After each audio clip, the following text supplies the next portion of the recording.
Scentbird, Scentbird, I smell good, bish. And if you want to smell good like me, you'll click down below in the description box and get 15% off of your first month subscription service to Scentbird, which is a monthly subscription service that sends you perfumes, candles, hand lotions, and makeup. So you guys get down below, check out their website, and sign up.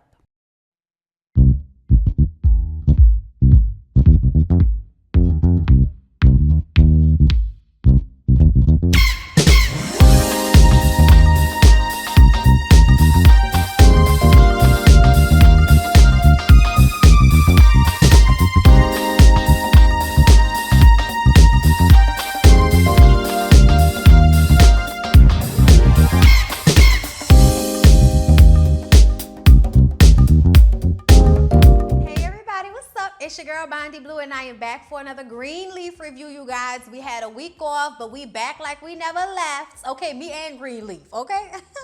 I'm excited. The episode was so good, and I appreciated seeing Iyanla 2 times in 2 different shows that I wasn't expecting her to be in. Braxton Family Values and Greenleaf. I can't wait to sum it all up and see her on Saturday night. So let's just get right into it. So Lady May comes down in her silk TLC pajamas. I'm sorry, y'all. That's what I thought of when I saw them, okay? She comes down with a revised message that they will be reading to the congregation about announcing their divorce. And Bishop is still expecting Lady May to vacate the premises of the church once their divorce is final, because that's just the way it goes. Whenever they get in, divorces, when it's a church and there's a first lady and all of that, and the pastor gets a divorce, the pastor keeps his church, and the first lady got to find somewhere else to worship the Lord. And I'm like, that's some bullshit. And Lady May feels like that's some bullshit too. She says, we built this church together, okay?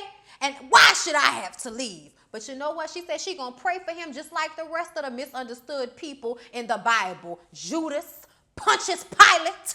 Charity is laid out, drugged up in her bedroom on that sofa looking dirty like she ain't changed clothes in a whole week since she came home. Her baby has been crying and screaming her name, and she has not answered because she is too under the influence. And Lady May comes in with the baby and the maid, like the maid had to get the baby, heard the baby all the way down the hallway in the laundry room folding clothes with the dryer on, okay? You need to get it together before I pick Kevin's side in this. And she's like, Kevin's side about what? About you being a mother. About your mothering, baby. About your mothering. You're messing up. Zora, after being instructed by Lady May, goes into Sophia's room to apologize to her for those cruel comments she made about Sophia maybe being pregnant right before they found out that she wasn't going to be able to ever have children again. And Sophia is still very depressed, very upset. She's spending all of her time laying in the bed, looking at her cross, asking God why he did this to her. And when Sophia came in, she tell her, I forgive you and you can go straight to hell. I don't want no apologies from people like you. Get out of my facial, okay? And she runs off because, Zora can't take too much of that. Zora already don't even want to come in here and really apologize. She knows she fucked up, but she's still in her feelings about the fact that Sophia ran and tell Dad about her being abused by that little boyfriend of hers, y'all. I'm trying not to cuss. Grace gets a call from Darius asking if her abused women's fund has been filled yet, because in the papers there's a woman who just killed her husband and claims that it was in self-defense, and she may need some type of defense and probably can't afford it. So Darius is seeing if Grace will, help this lady out. So Rochelle and Bishop meet up in his office after she sent that text message last episode, because apparently she wants to help him get money with the cryptocurrency so that he could pay off the IRS. But at the same time shading him about how, oh, you only want to talk to me when it's business, huh? Oh, all right, no, it's cool. Let's just get right down to business. Have you ever heard of this? Have you ever heard of that? Oh, all right. People making a lot of money at it. I can help you. And Bishop is like, do you think we can? And she's like, So it seems like Rochelle and Bishop are back cool again. And I'm just upset about it because Bishop does not realize at this weak moment in his life he is being taken advantage of. She is seeing your kindness as weakness, sir. You not even paying attention. Y'all, Miss Patti LaBelle, aka Maxine, comes to visit Calvary, and it's as if Patti LaBelle herself had walked into the church. Everybody wants pictures and autographs, but Miss Maxine says, oh, I appreciate y'all, but you know what? I'm going to get with y'all. Take pictures, autographs, whatever y'all want to do after I spend some time with my good friend Lady Me, okay? So y'all just give us a moment. I'm like, girl, Maxine, you better tell them who you're here for and what you're here to do, okay? On their way to Lady's Maid's office, guess who is coming out of Bishop's office? Him and Rochelle. And of course, Maxine runs up, Bishop, Maxine, I didn't know you were gonna be here. And they do a little hug, and Rochelle is in the background looking like, what is Maxine doing here? I wonder what Lady May has under her sleeve. And he's like, only the devil knows. I'm like, yeah, to combat the evilness that is going on here. So Grace and Darius present this case that they saw in a newspaper to Rochelle. And all Rochelle is worried about is how good Darius looks in his shirt and how interesting his job as a reporter must be. Obviously flirting with Darius right in front of Grace's face. But you know what? When they leave the office, because you know Rochelle says, I trust you, girl. Whatever you want to do, we'll do it. So they walk out the office. And Grace turns to Darius and says, oh, she's really into you. And she thinks she's putting a wool over my eyes, but I see her. She thinks she's playing me. I was like, yes, Grace, yes, see it, see it. So Maxine and Lady May sit down and she tells her about everything that's been going on with Charity and the drug use. And she says, you know what, I know somebody. And she was like, will they be discreet? And she says, oh, that's their specialty. Y'all, she called in Dr. Van Zant, okay? She made Iyanla play herself. I was so here for it, beloved. I was here for it. Not on my watch. Not on my watch. I love it. Well, when Lady May brings Dr. Van Zant in to talk to Charity, who still look like she ain't changed clothes in a couple of days, she said she don't need no help. Okay, the Dr. Van Zant, Iyanla is wasting her time. She doesn't need help. Iyanla said, well, I'm not going to fight you for your healing. I said, girl, you better pull it out your own book. You better pull it out your own book. Iyanla tells her, but I do see a lot of pain in you. Charity says she's not in pain. Iyanla says, then why are you taking painkillers? I say, bitch, take me out. Take me out. Take me out, church people. I'm sorry. Charity says she feels as if no one cares about her. And Iyanla says that your mama seems to care very much. And Charity says she doesn't care. She just doesn't want me to embarrass her.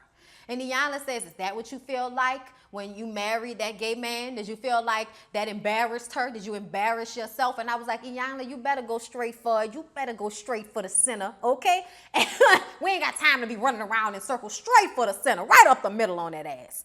And she says that she didn't know about Kevin. And Iyanla says, I find it hard to believe that somebody could hide something that big about themselves. And see, that's where it goes into how women really do kind of know, but they see things and they say, oh no, that's not really what's happening. They ignore their instincts. And Charity probably very much ignored her instincts because she felt safe with Kevin. And we need to understand, why is it that Charity needed to feel safe? You live in this big old house on your own land with a gate and a security guard and his family, you know, full of church people. Why are you afraid?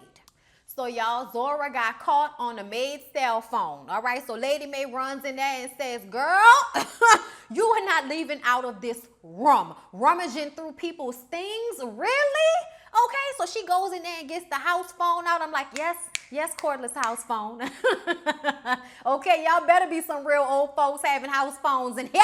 All right, and that's when Zora wants to get smart in the mouth and says that she hates it here. And she says, oh, well, do you think this is some special prize for me to be hankled down with somebody who is so ungrateful of all of the blessings that God has bestowed upon them? Okay, let her know. I was like, Lynn Whitfield, you better give me my life. Lynn Whitfield gave me my whole entire life this episode. I'm going to tell you that right now. If I ever run into her rooms to go again, okay? Whew.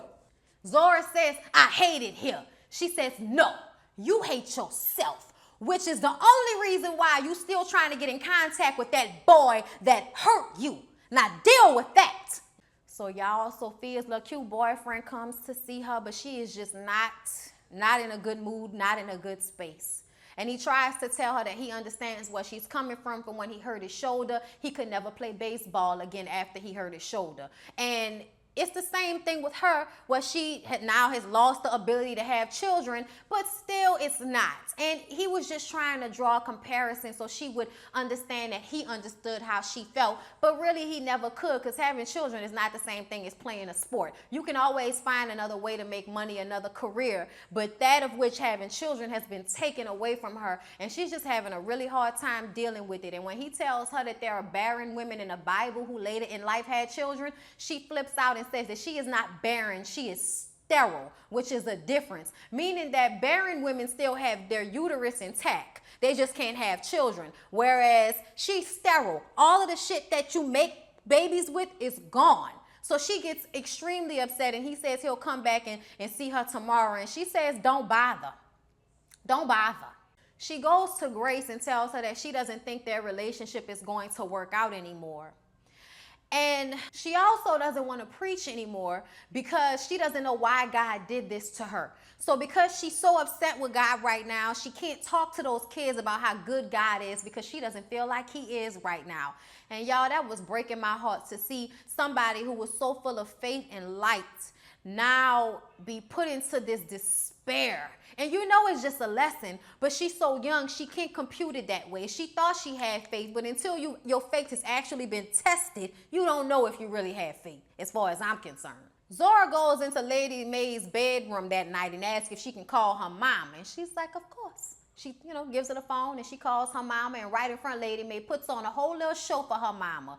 Hey, Mom, you said if I could come home, I want to come home now. Can I come home?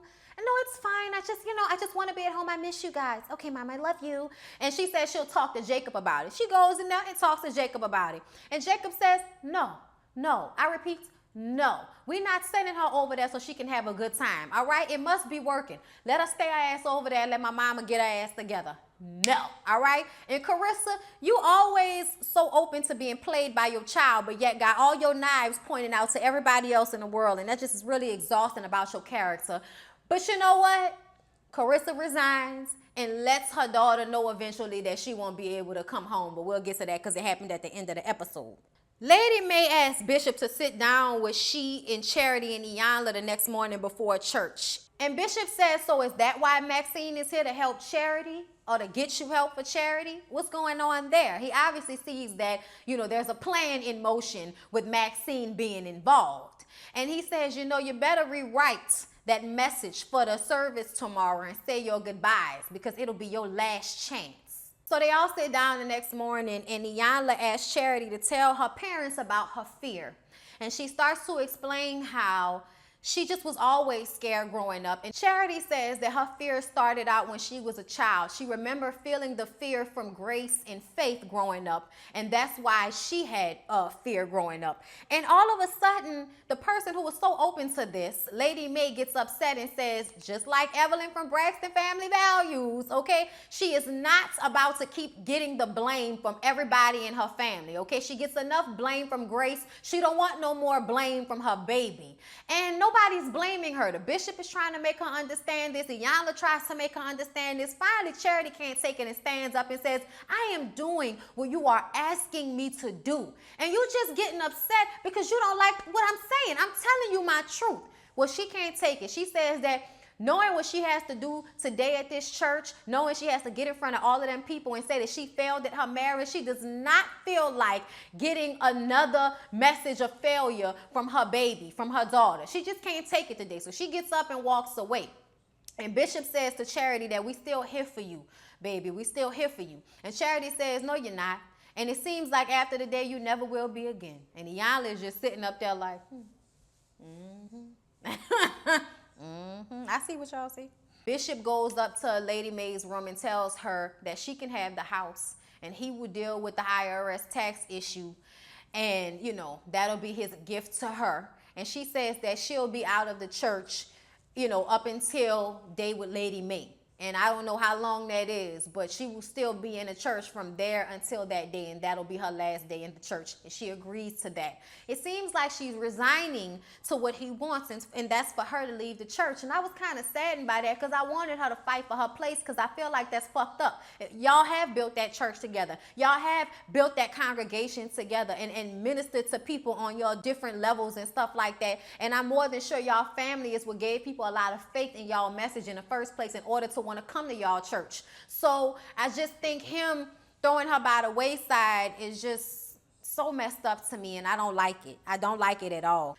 So it's Sunday morning at church, and Zora finds somebody's computer that's open that she can go get on and FaceTime with that disgusting boyfriend of hers. Charity has cleaned herself up and is currently singing her face off, all right, and ministering to these people with that voice.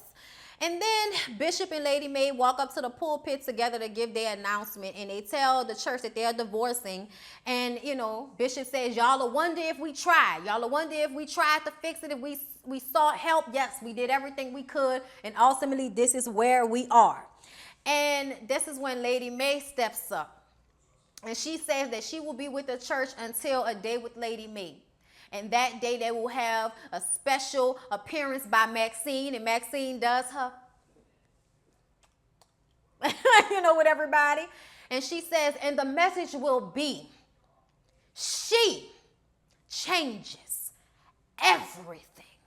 Because we want to celebrate the strength and importance of women in the church. So you tell everybody from Calvary to Triumph and beyond that Lady Mae changes everything. Come through and see me. I'm like, oh, all right.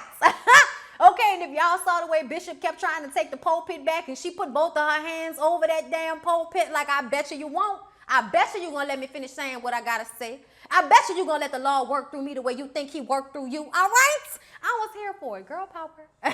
Women in church power. I was here for it, y'all. Okay? Lady Mae, you better not let him take it from you. After church, Maxine tells her that even if they can't take that church over after that day with Lady Mae, that they will go down the streets and build her a church of her own. You better believe it. You better believe it. Everybody is talking about the announcement of the divorce after church, and Grace rolls up on Clara saying that she can't have a pastor that's divorced. And I'm just like, you better have went through everything in your life perfectly. You better not be a divorcee. You better not have no issues in your fucking life if you feel like somebody came to minister the Lord's word to you because they had a failed marriage. That is some dumbass shit. If I've ever heard it, that is completely and utter bullshit. Okay? I'm just saying, y'all, just because you refuse to stay, just because you started out your marriage, being in a church does not mean that you didn't make a mistake within that marriage. And it doesn't mean that they won't eventually find their way back to one another, okay? It's a part of the story. Lady Mae tries to check Iyanla about being bushwhacked with Charity and her fear. And Iyanla says, you didn't get bushwhacked by me, baby. You got bushwhacked by your daughter's truth, okay? And you let me know, I'm going to make a promise to you, a vow, that when you need me, you call me and I will be here. Because I know you're not ready right now, but you got a lot of pain that you need to deal with. So you call me, sister. And I was like, yes, Iyanla, read her. Then we see Carissa telling Zora that they want her to stay at the grandmother's house, and, they kind of hug. And she says, it's okay. It's probably what I need right now. But we know she just talked to that boyfriend of hers. So I'm wondering what bullshit they got planned, y'all. I know this is a church review and I ain't supposed to curse, but it's some bullshit. Grace has a conversation with Sophia and tells her that she knows that she didn't go to church today, but she's going to have to eventually go back to church. And this is when Sophia tells her that she's never going back. She's done with church and she's done with God. And I'm just like, oh, baby. Oh, baby. Oh. We see Sophia go for a walk and throw her cross into the lake on their property. Y'all, I'm so saddened by this. She might go down a dark path now because of this. And I'm just going to be real unhappy if that's what happens, Greenleaf. Anyway, y'all, that was Greenleaf. I hope y'all enjoyed the review. Please excuse and forgive my profanity. I hope y'all enjoyed the review, and I'll see y'all in the next one. All right, well, all the profanity will be required. American Horror Story.